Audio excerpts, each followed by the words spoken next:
horror movies. Mutilation, decapitation, torture. Does that sound entertaining? More blood than a blood bank. Have we got your attention?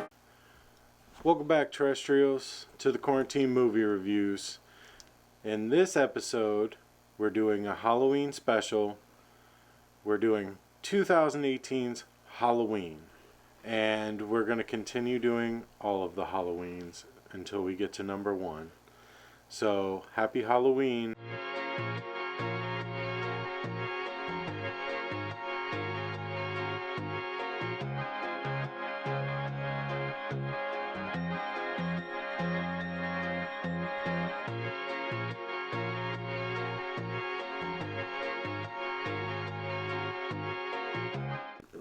Alright, so the plot of this one is Michael Myers breaks out, as usual, but this time Jamie Lee Curtis is not helpless, she's ready to fight. She's turned her home into a fortress, she's trained her daughter on how to fight, shoot guns, and survive, and he breaks out and she goes to hunt him down, and they meet face to face. You know, the first two, Halloween and Halloween 2, and then Halloween H2O, where she always plays that scared person. And in this one, she's not. It does also bring into, like, her mental state. Yeah, I mean, over the years, she's got to be traumatized in some fashion. She has a specific crazy, and her crazy is aimed at something specific. Yeah. So I think it works well. I think, yeah, I mean, it definitely, like, if you think about, they weren't treating Michael Myers as, like, this unknown boogeyman a la Hellraiser or Freddy Krueger. Right. They were treating him as a serious serial killer. That would have been the way to do it. Because the way the movie starts, once again, we're going to move Michael Myers. You think they would have learned by now? You want to move him to to States Grove or wherever they were taking him and be like, no, he seems to be doing fine here. You know, like, started out where Michael Myers at the age of 60 is going to be executed for the crimes that he committed back in 78. You know? Hey, there's 2 more movies. That might be a thing. You never know. I'll say one thing about this movie that really was amazing is it showed that the people out there are craving slasher flicks, horror flicks. This movie was made for, I think, for $15 million and made like a bajillion goddamn dollars on Halloween week. Everybody during, you know, the fall season, they want a good horror movie, and this really fucking paid off, so... And another thing, like, we can, as horror fans, when a horror movie is being made, we know about it. Yeah. And when the trailer comes out or the synopsis comes out, we know if this is done with love, and we know if it's going to be good long before it ever hits the theaters. So when it's done properly, like when you're not throwing out Chucky 2019, we know it's going to be good. We know the people that that made this. You put John Carpenter back on it. You got Danny McBride and Aaron Green or something like that. Something like, yeah, it's Green. I know. Which, I don't... Okay, cool. But we know it's going to be good. Yeah, and you know, the direction and the cinematography was okay. I mean, there wasn't anything special, but this is a story over substance. Right. We'll get into substance over story in our next review on a Halloween movie, but the story was there. I mean, yeah, there was a slow burn, a lot of gaps. We meet Laurie Strode's daughter and granddaughter, and there is this feel of stretching the time with this in-between story. Yeah, I mean, the storyline with the daughter was a little unnecessary. Like, her and her boyfriend and all that. A little unnecessary. I think they could have spent more time. I mean, you noticed how quick that montage of Judy Greer's character as a kid learning to shoot. It was like 2 seconds. Yeah. And they could have spent more time with that. And how, and the relationship between her and her mother versus this boy cheated on this girl at a dance. Yeah. Like, Okay, yeah, I get that. But it doesn't bring, like, you had so much more time you could have spent on the story if you just cut those parts. Yeah, or you could have just developed more of not Michael Myers' character, but just had more just gratuitous violence in there that would have just like, ooh. I mean, I would have even settled for more of Laurie Strode's character building her house. I would have liked to seen how she set those traps up and everything like that. Like, those are all things that I find interesting. Yeah. So, she just has this house, and I got to watch this girl's phone get thrown into pudding or whatever. Yeah, get thrown in the pudding. Yeah, I don't know. I think that kind of went off the wrong way, but... we want really good Yes. slasher horror movies. You could put out however many Saws you want or a Paranormal Activity at this time, and it's not going to do the same as just a well-known reboot character. I mean, listen to me. Please stop making Saw movies. Please stop making Paranormal Activity movies. no, Just let them die. yeah. No, now it's... You had a little run. It was cool. It was cute. Just stop. Now it's Annabelle movies or... Yeah, you yeah. know. I mean, I'll take a third Conjuring, but No. I'm over the Annabelles. I'm over the Nuns. Stop just money grabbing with these bullshit movies. Yeah. Give us something good. Give us something original.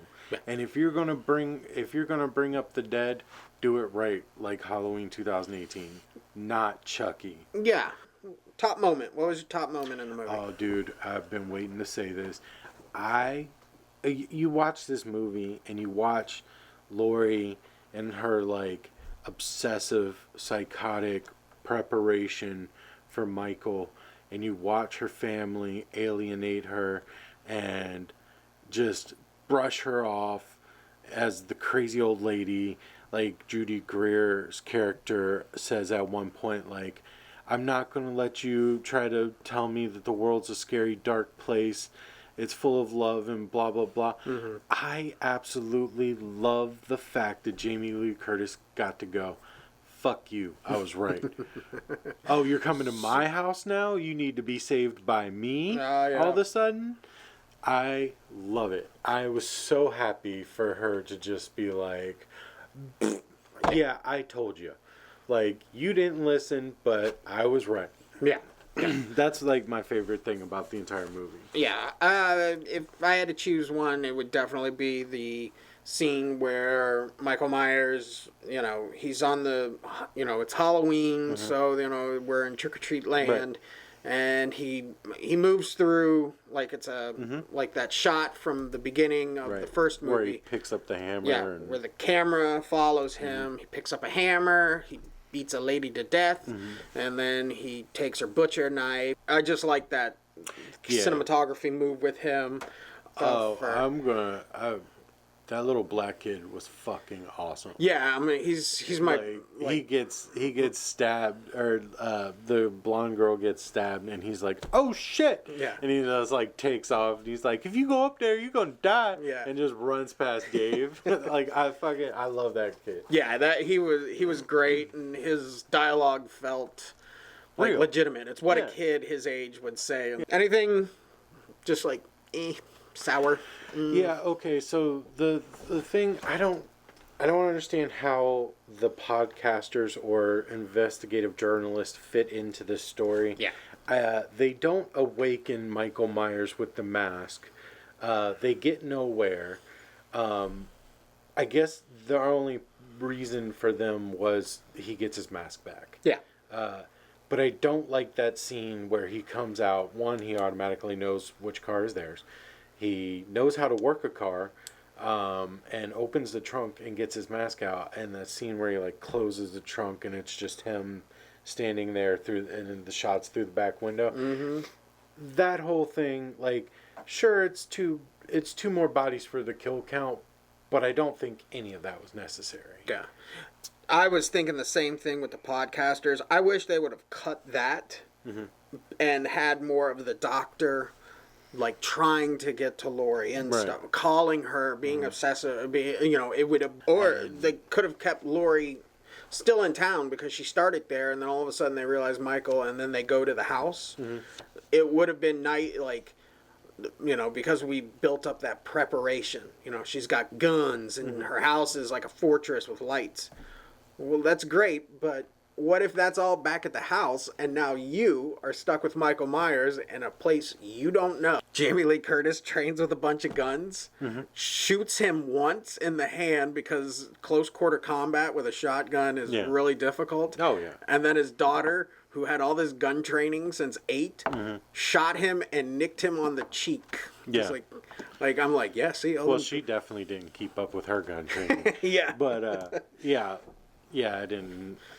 I don't know. Yeah, so we're just going to put a graphic. Guns don't work in horror movies. Ever. Ever.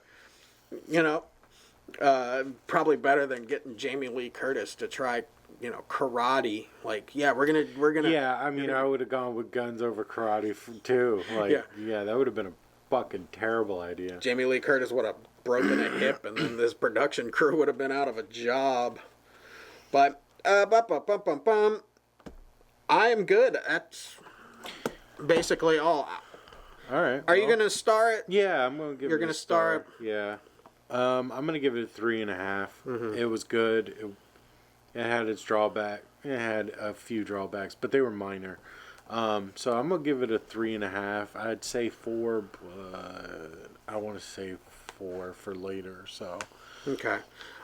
I'm going to stick to 3. I'm going to stay in the middle. I'm going to be boring and just go, well, that doesn't say anything. That means that you watched the movie. I don't like starring these types of movies because they are cherishable. I do have a good time watching them.